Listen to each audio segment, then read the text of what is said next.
We are beginning a brand new series today entitled Unhurried.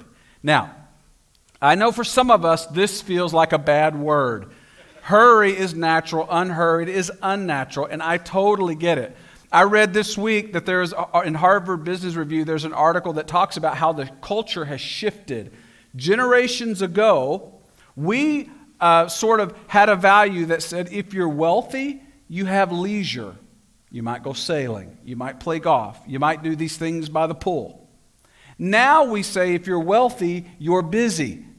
And the commercials have even changed. You notice like if you're downtown LA, late night meetings, this is a symbol of success. This is a symbol of wealth. The culture has shifted. And I just want to say right out of the gate that as we go into this series, I am going to be speaking from a place of struggle, not a place of success, okay? So we had somebody, I'll just call you out. Craig and Debbie told me last weekend they were leaving. We previewed this series and they said, listen, we're looking for new church next week because Unhurried, that ain't for us. And I said, hey, come back. We're in the same boat. I wrestle with this too. And they're here. So way to go, Craig and Debbie. Yeah.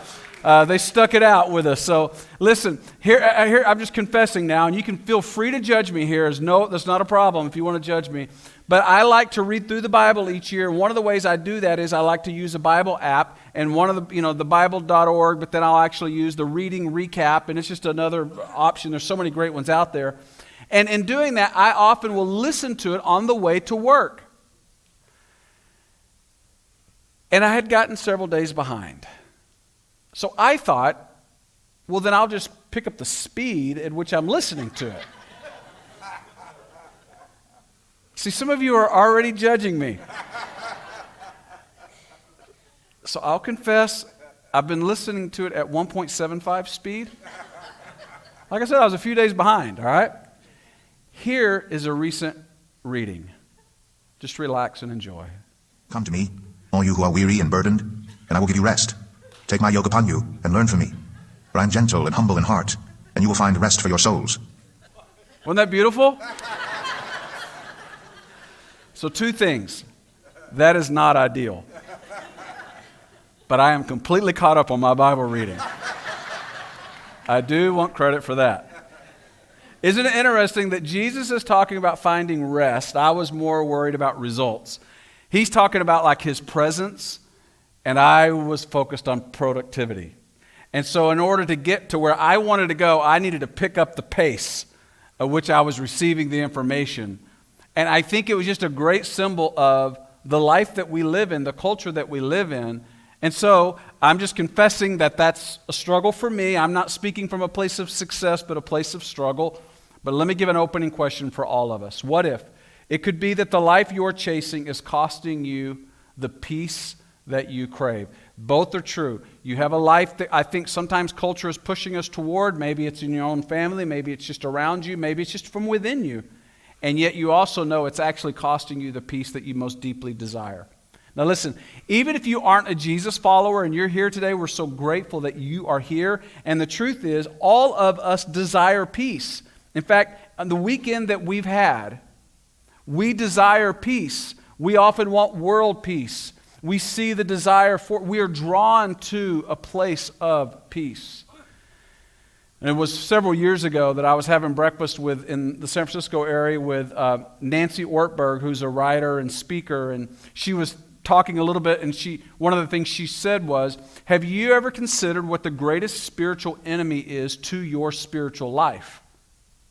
And I was like, no, can you say that again? So she said it again. And I was like, well, I've never really thought of it that way. And honestly, I just started thinking, well, let's see, the area that we're in, it's very progressive, it's very secular, it's very post-Christian. And then the standard things like lust, greed, pride, politics, all the stuff that are typical, barriers or opposition. And, and I could tell I wasn't getting the right answer. And so I'm trying some other things. And finally she said, have you ever thought that the greatest enemy to your spiritual life is hurry? I said, no. Now, I don't know, if we would have met out in the lobby beforehand, if I would have asked you what's the greatest barrier to your spiritual life, I doubt any of you too would have said hurry. It's not something we hear of or think of as such a significant problem. And she went on to say that she and her husband John have been mentored by Dallas Willard, and one of the famous quotes, one of the profound insights that he regularly taught them was this quote: "You must ruthlessly eliminate hurry from your life." And then she asked, "So Mark, what's your plan to eliminate hurry from your life?" And I didn't have a plan. I didn't know that was a plan I was supposed to have.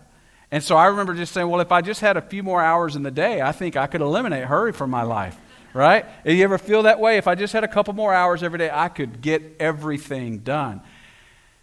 But what if she's right? What if the greatest enemy of your spiritual life is hurry? Now listen, I know we're all busy. I've already heard several of us this morning say how busy we are. We talk about how'd your week go. You've talked to somebody, I guarantee you they said they were busy. How's your week going to be? They start with busy. We're all busy. And I don't think that's necessarily unhealthy. Jesus was busy. But there's a difference between busy, meaning I have a lot to do, and being hurried, meaning I have too much to do. And I'm preoccupied. It's creating a disconnect between me and God. We all like to talk about being busy. We are all busy. But hurry not only disconnects us from God, it occupies our inner world, our soul. In fact, psychologists now have coined a new phrase entitled hurry sickness. And here's what it is. Hurry sickness is simply a continual rushing and anxiousness. Now, let me give you some symptoms, because some of you aren't sure if you're guilty of this or not. Some of you already know. You're like, okay, here we go. This is me. Your spouse has already elbowed you. So here we go. Hurry sickness is when you're driving, some of the symptoms you're driving, and you're constantly changing lanes because you just want to get 6 feet further ahead, right? You ever feel that? Or when you pull up to a red light and you start counting the cars because you're trying to anticipate, will I make this next light? Or when you go to like a fast food or you go to like a Starbucks and you, instead of waiting for the drive-thru, you see that it's kind of long. So you decide, I'm going to go in, but you mark the last car to see if you beat it by going in, right? Some of you do that, yeah. I'm hitting a nerve. I feel the same way. Or maybe you multitask all the time and then you realize you've forgotten some of the tasks. You're just always busy. So let me give you a test. This is actually a hurry sickness test. And there are going to be several questions that come up. It's an opportunity for you to answer yes to the things that are accurate to you. And then I want you to count how many yeses that you have. And then I'll give you the results as to whether or not you suffer from hurry sickness. All right? Here's the test. Self-assessment. Remember, you're answering for yourself, not for the person beside you. All right? Are you irritable? You. Are you hypersensitive? Are you restless, maybe even at night? I see some of you helping somebody beside you. This is for you. Are you workaholic? Maybe you just have to be busy all the time. Are you emotionally numb? Do you lack self-care? Maybe even it's for your body. And are you isolated, or are you drawn to be isolated? I'm done with people, right? I just want to be isolated. Now, count up the number of yeses that you have. And the answer is, if you have one or more, you have hurry sickness. Some of you thought, man, I'm good. I'm only like half of these. I love what John Ortberg says. He says that the reality is it's this inner world that we're paying attention to in this series. Hurry is not a disordered schedule. You can be busy, but it's a disordered heart. It's being preoccupied and unable to connect with others and with God because of the busy, because of the wait, because of the pace. And in our culture, isn't it just the opposite? Because in our culture, we've now got a value where we actually think of slow as a pejorative. When someone has a low IQ, we go, oh, well, they're slow. When someone, they'll go to the restaurant and the service isn't good, we go, oh, it was slow. When the movie gets boring or the book gets boring, we go, oh, it was slow. It's considered to be a bad thing. In our culture, slow is bad, fast is good. But in the kingdom culture, when you see the New Testament, it's just the opposite. Hurry is destruction, but the way of Jesus is slow. It's unhurried. It may be full, it may be busy, but there is not a hurry in the pace. You see, love, joy, peace, all the fruits of the Spirit, they are incompatible with hurry. The Supremes already knew this. They're the ones who sang, you can't hurry love, right? you can't demonstrate any of the fruits of the Spirit quickly. You can't foster them quickly. They must be cultivated. You can't grow fruit quickly. It's cultivated. Unhurried. John Ortberg also has this quote where he says, "For many of us, the great danger is not that we will renounce our faith. Instead, it is that we will become so distracted and rushed and preoccupied that we will settle for a mediocre version of our faith, and we just skim our lives instead of actually living them." So let me go back to the question Nancy asked me, and let me ask you. If hurry is the enemy of our spiritual life, how do you plan to eliminate hurry from your life? And I know some of you are thinking, oh, I'm already envisioning the tollway in the morning, and I don't know how that's going to happen. Listen, I love what John Mark Comer, who wrote the book Ruthless Elimination of Hurry, he has these two images that I found helpful to remember this is who we are. The two images are this: image and dust, meaning we are made in the image of God. Therefore, you have unlimited potential, and anyone who tells you different misses the mark. Doesn't matter what your parents said, doesn't matter if you were an accident.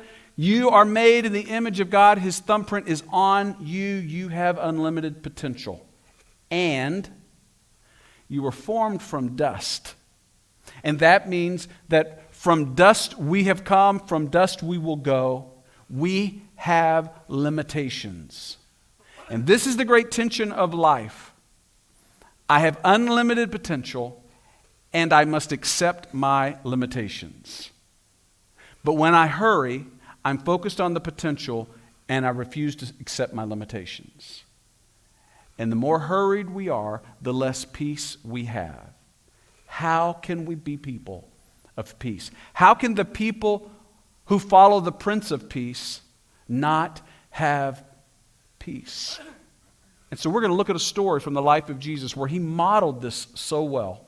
If you've got your Bibles, we're actually going to look at John chapter 11. And it's this chapter that is a profound chapter. It's a big miracle, so that's a real fun part of the story.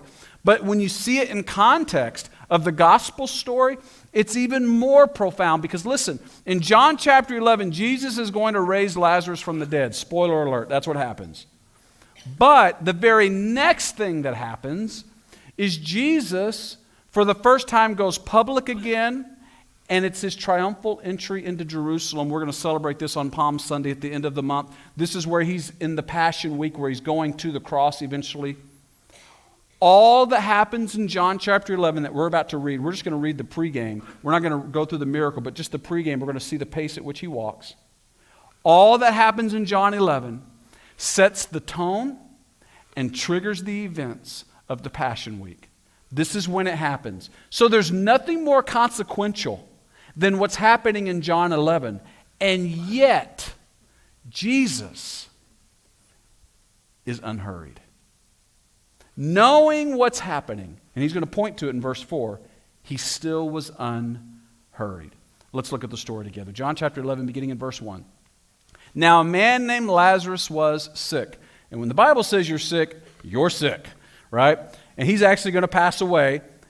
He was from Bethany, the village of Mary and his sister Martha. So Mary, Martha, Lazarus, 3 siblings. I have 2 sisters, so I can relate. And when the Bible says Mark is sick, you about want to just send flowers because it's not going to go well. That's the story here. God loves these 3 siblings.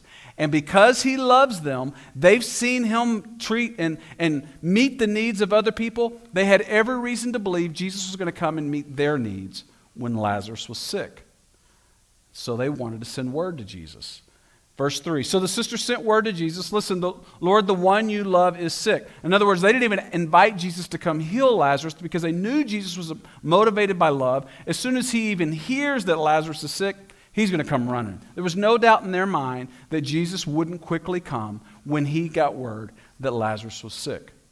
Now, the next verse is where Jesus reminds us as 21st century readers that he saw a much bigger perspective than the people in the scene would ever see. Look at verse 4. He points out, when he heard this, Jesus said, this sickness will not end in death. Now here he's both pointing to Lazarus and he's pointing to himself. John chapter 11 is a preview of the gospel weekend that's coming. Jesus' own death, burial, and resurrection. And he says, this will not end in death. So 2 stories he's now talking about. No, it is for God's glory, so that God's Son, Jesus talking about himself, may be glorified through it. Here's what Jesus knew that no one in the moment knew. He knew that when he rose Lazarus from the dead, that there would be a lot of religious leaders who would see it and immediately be angry. And then they would determine in their hearts they would go out and have Jesus tried and crucified for what they saw. He was too big of a threat both for the empire and the Jewish religious leaders. So they were immediately going to set in their heart to have him killed. Jesus knew this event that was about to happen would trigger the gospel story. No one in the moment knew it. And by the way, I don't know about you, but it is a reminder when we've had a weekend like we've had, that there is a God who's in charge of all things, who sees a much bigger picture than I see. And I can rest knowing it's all in his hands. And in this moment, they had no idea. They just knew Lazarus was sick. And Jesus, you must come or else. And he goes, oh, no. This is much bigger than you have any idea. And it's all in God's hands so that he would be glorified. And then verse 5, always motivated by love, Jesus, it says he loved Martha and her sister and Lazarus. So they had a special place in the heart of Jesus. This family did. So think about this. Jesus can raise the dead. He's been told that someone he loves is dying or dead. So watch what he does. Watch his pace in verse 6. So when he heard that Lazarus was sick, he jumped on the tollway. He called 911. He rushed. He ran. Surely he hurried. It's too important. This is too significant. He's got to want to be productive. He's got to want to come to the rescue. He's got to want to do this significant thing from someone he loved. When Jesus heard that Lazarus was sick, instead, he stayed where he was for 2 more days. Now, why in the world would Jesus do that? A lot of people think that he did that because it enhanced the miracle, because he ends up, John being in the tomb for several days, or Lazarus being in the tomb for several days, that just sort of enhances the miracle. And I think there's some truth to that. But there's a much bigger thing going on here that we see throughout the Gospel of John. I think this is so important, that Jesus responds with pace before he responds with productivity. The timing always mattered to Jesus. And in this moment, when he could have rushed back, story would have still turned out the same way, he pauses. And he's about to do the thing that would trigger the most monumental event in history, and he's not in a hurry. So I don't know what you have on your schedule, what company you're running, and how many employees you have, but I bet it's not more important than that. And he didn't hurry. He knew his purpose, and it was clear, and he trusted God with the pace. Now listen, here's why this is so significant. This is not a one-off. Throughout the Gospel of John, we see over and over and over again where Jesus responds with pace first, then productivity. That we see it back, I'll give you 3 examples. John chapter 2, we have the wedding at Canaan, and we have Jesus' mother says, hey, I want you to turn the water into wine. Let's have a party here at this wedding. And Jesus responds to his own mom, and this would be his first miracle, and he says, well, my hour has not yet come. He focuses on pace. He ended up doing the miracle, but first he focused on pace before being productive. We go 5 chapters later, we get to John chapter 7, and now the disciples are with Jesus, and they say, hey, we want you to go public with your ministry. It's the Feast of the Tabernacles. And Jesus responds to his disciples instead, and he says, my time has not yet come. In other words, pace and timing and God's will matters more to me than being productive. And then we get to the 3rd time, and that brings us back to the story of Lazarus, and all of a sudden someone he loves has passed away. They need what he has, and this first response is, I think I'm going to stay here for a couple more days, and then I'll go. And a few days go by, and eventually Jesus said, okay, let's go back to Judea. And the disciples have got to be thinking, what is going on? We know you love him. Why are you going now? And by now he's died. Why would we go back now? It's dangerous there. What's going on? And Jesus continues to remind them it's about pace. It's about purpose. When you can know your purpose, then you can trust God with the pace. And then he responds in verse 9 and he says, look, aren't there not 12 hours of daylight? They're like, what are we talking about? Because most of us would be easy to think, oh, if I just had a couple more hours, I could get everything done. And Jesus says, nobody gets more hours. So you better know your purpose so you can trust him with your pace. Jesus is saying, there's time to do what you've been created to do. He's given me and you enough time to do what we've been created to do. It's easy to think time is the problem, but the truth is the main limitation we all share is time. Nobody gets more hours. Nobody gets more than 24 hours. And in this season of FOMO, isn't it easy to think, oh, I've got to experience that. I've got to experience that. You know, the truth is you can't see it all. You can't experience it all. You can't drink it all, eat it all, and go to all those places. At some point, there is a limitation to all of us. Yes, we are made in his image, but we are also dust. And accepting that limitation and discovering our purpose allows us to enhance, oh, I have enough time to do the thing for which I have been created. You have time to do what you've been created to do. And Jesus says, aren't there just so many hours in a day, so many hours of daylight for me to do the thing I've been purposed to do? Well, by the end of the chapter, sure enough, they show up. Lazarus has died. Jesus does what only Jesus can do. He raises him from the dead. And just like Jesus predicted, those who watched became angry, and they set out to have him tried. And when Jesus had that triumphal entry during Passion Week, he is eventually arrested there in Gethsemane. He is tried multiple times. He is convicted on false charges. He is eventually crucified with a Roman crucifixion, very humiliating, very painful. And then 3 days later, he miraculously conquered death. And in the end, Jesus, God's Son, and God the Father were glorified, just as he said. And guess what? He didn't hurry to do any of it. He took his time because he knew what he was purposed to do, and he knew there was enough time to do it. There's clarity that provides trust, and they partner beautifully together. You have enough time to do what God has called you to do. And when we trust him, we can be unhurried. In fact, an unhurried pace, it requires trust in God. Because a hurried pace, this is where I live a lot, reveals a trust in self and the expectation maybe even of myself or others. So, let's boil it down to our relationship with Jesus. Those of us who follow Jesus, what does eliminating hurry even have to do with following Jesus? Well, one, Jesus models it. But two, did you know in the first century that all teachers, all rabbis would have a yoke, meaning it's an idiom that says this is how they taught, this is the weight in which they gave life lessons. And some teachers would give a heavier weight, some would give a lighter weight. And Jesus said he gave a great invitation in which he specifically referred to his yoke. And I want you to see it again. It's Matthew 11:28. We already listened to it, but now not at 1.75 speed.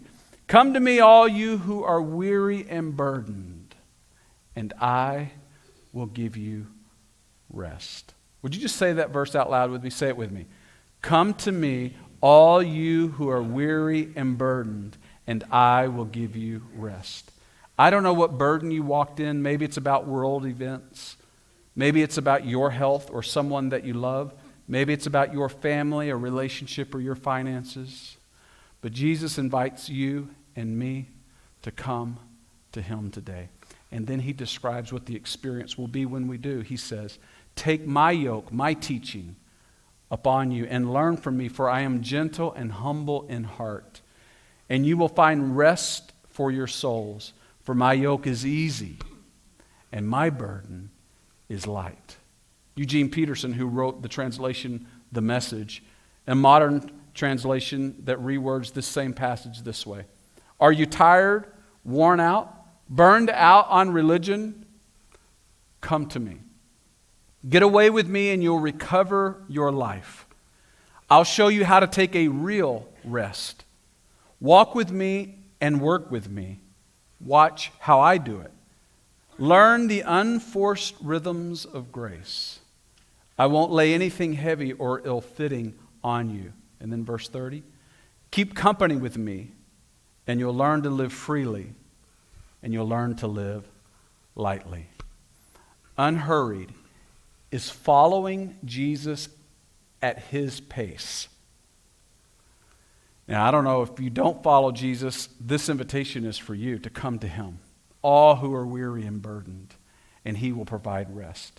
If you do follow Jesus, maybe you're a follower of Jesus, but you would confess, man, I'm not experiencing that kind of rest and peace.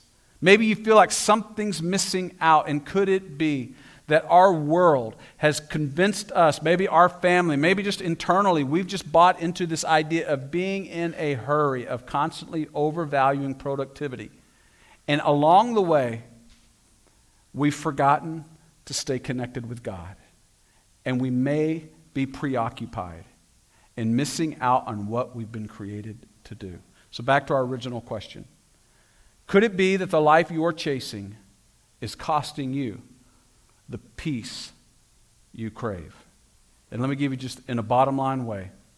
Your pace determines your peace. It is not a nice thing to add.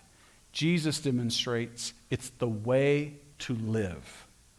The pace matters more than the productivity. And a lot of us want the peace, but we don't care for the pace. You already know what your calendar looks like next week. And you're already thinking, I don't know how I'm going to pull that off, and only you can figure that out. But wouldn't it be worth wrestling with this for a while? To see what it means to live at the pace of Jesus? Listen, I remember when I was in Korea in 1995 in the Air Force, I went to the gym, and I was going to be there a year, and I saw these guys who were bodybuilders, and I thought, I would like to look like them here in a year. Thank you for laughing. And so I began to talk to them. One, I saw how they worked out. They went multiple times a day, and then they talked about how they would get up at 1:30 in the morning and they would eat all these raw eggs. And I decided, I would love to look like you, but I do not want to live like you. So I didn't. And I think this is, as you know, you didn't have to be told that. Thank you. Here's a tension that we have. Many people admire the peace of Jesus, but resist the pace of Jesus. And this is where we just have to wrestle with it in our own lives and in our own heart. Now, some of us are very driven, and some of us, busy is not bad. We have responsibilities. But are there moments where the pace gets to be slow? Are there moments where the RPMs internally come down and we reconnect with God? See, a lot of us think burden is light, yoke is easy, come and find rest, sign me up. But not if I have to adopt my pace to the pace of Jesus. And maybe, just maybe, Nancy's right that the great enemy of our spiritual life is hurry. And that Dallas Willard's thought is profoundly challenging but helpful. You must ruthlessly eliminate hurry from your life. So let me ask you again this question. How? How will you eliminate hurry from your life? You want to slow down in traffic a little bit? Maybe see what it's like to go the speed limit? Maybe you would even choose, maybe some of you would even come to a full stop at a stop sign. Maybe you would even choose, perish the thought, to get in the slow lane. Some of you just feel anxiety right now, don't you? That you would leave early enough to allow for that margin. Maybe some of us just need to remove something from our schedule and not put anything else there to create margin. Because when we remove things from our schedule and when we become unhurried, there is a way in which we hear the voice of God in ways we didn't hear before. And this is why the pace matters. Maybe some of us just need to turn off the notifications on our phone and not have as many distractions in our life. Maybe some of us just need to prayerfully begin a journey of what would it look like for me in my unique season of life and role in life to choose pace over productivity. What would that look like for me? Maybe that's the journey that you would begin. But today, as the band comes out, I want to point you to a tool or a resource on your way out today that we want to give you. And this is just a very small book. It's less than 40 pages, those of you who like to hurry. Practice of the Presence of God. And it's a 350-year-old book written by a monk in France who learned what it was like to find time with God in the day-to-day life, and then to begin to hear the voice of God in new and louder ways. And so this little book is just complimentary for you. We have a handful of them out there out at Creek Central. I wanted to say just whoever gets there first, so that kind of violates everything I just said, but however you want to do it. But they're complimentary to you. This was written by Nicholas Herman, who became known as a monk as Brother Lawrence. And in this resource, it's an opportunity for us to simply slow down and to amplify his voice. And whatever you do this week, could you find ways that make sense to you that you would slow down and amplify his voice? Just by being a little more unhurried. And let's be honest, normally when the band comes out, some of us already begin our exit strategy, right? And that's okay. But today I want to give you an invitation. Would you consider just lingering? And let's have an unhurried moment of worship. In fact, let's practice being unhurried. And so would you hear the great invitation of Jesus again, just before Ryan leads us in this chorus, where Jesus says to you, "Come to me, all you who are weary and burdened, and I will give you rest." May we slow down and amplify his voice today. You're the way, truth, and the light. You're the well that never runs dry. I'm the branch and you are the vine. Draw me close and teach me to abide. That word abide, which shows up in the New Testament, just sort of has this idea of a satisfying submission. I want to ask you, would you ask God right now, as Ryan leads us in another chorus of that, God, what do you want me to surrender, to abide with you, and to experience your presence? What are you inviting me to submit today? You're the way, truth, and the light. You're the well that never runs dry. I'm the branch and you are the vine. So draw me close and teach me to abide. Father, here we are, many who are weary and burdened, distracted, and feeling hurried. And you tell us, come to you. So here we are. God, would you calm our restless hearts? Would you quiet our active thoughts? God, would you give us courage to ruthlessly eliminate the hurry from our lives? God, may we slow down and amplify your voice. May we experience your presence because we choose to abide with you.